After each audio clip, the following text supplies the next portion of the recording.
Hey there, good people. Blessings and salutations to you. Let me just say something up front to you. I was listening to a video from a woman of God who I stitched, I don't know, a week or so ago.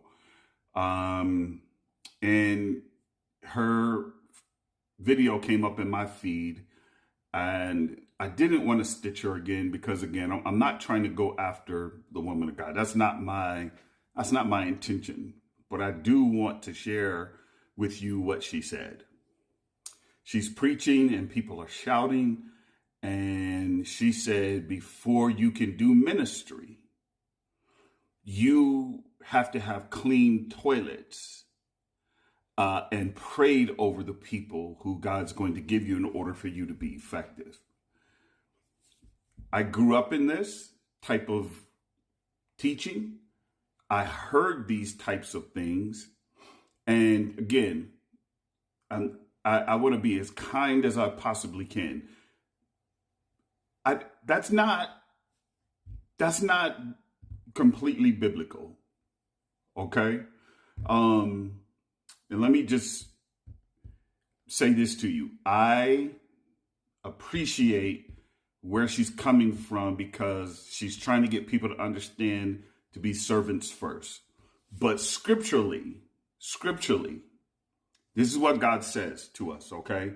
Scripturally, in order to be qualified to lead or be involved in ministry, these are the qualifications: to be above reproach and of good character. That's 1 Timothy 3:2, Titus 1:6-7.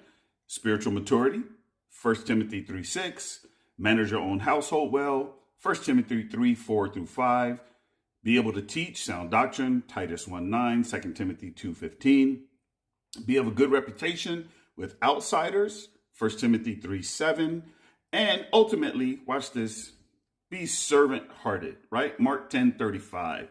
These are the qualifications. Now, the question becomes, if those are the qualifications, then who best modeled what it meant to be in ministry? That would be Jesus, right? So what kind of things did Jesus do? Well, he met physical needs, Matthew 14:14. He taught with compassion, Mark 6:34. He was present with the outcast, Luke 5:30-32.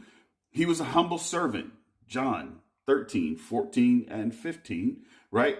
And he gave his life ultimately. So I just want to say this to you. Please pay very close attention to stuff and don't shout over things that you hear that may not necessarily be biblical. There's a guy who I follow named Chip Mitchell, Grounded in His Promises. Check him out.